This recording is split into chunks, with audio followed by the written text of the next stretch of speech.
আরজিকর কাণ্ড, আরজিকর কাণ্ডের যে ঘটনা, সেই ঘটনার সামনে আসার পর পশ্চিমবঙ্গ, ভারতবর্ষ তোলপাড় হয়ে গিয়েছে।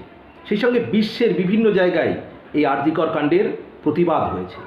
সেই আরজিকর কাণ্ডেরই শুনানি চলছে ভারতের সর্বোচ্চ আদালত সুপ্রিম কোর্টে। গত 30শে সেপ্টেম্বর সোমবার এই মামলার শুনানি ছিল।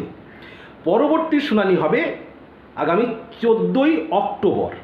কিন্তু যেটা এখানে ইম্পর্টেন্ট সেটা হচ্ছে এই আরজিকর মামলায় 42টি পক্ষ হয়েছে এবং এই 42টি পক্ষের আইনজীবী দাঁড়িয়েছেন 200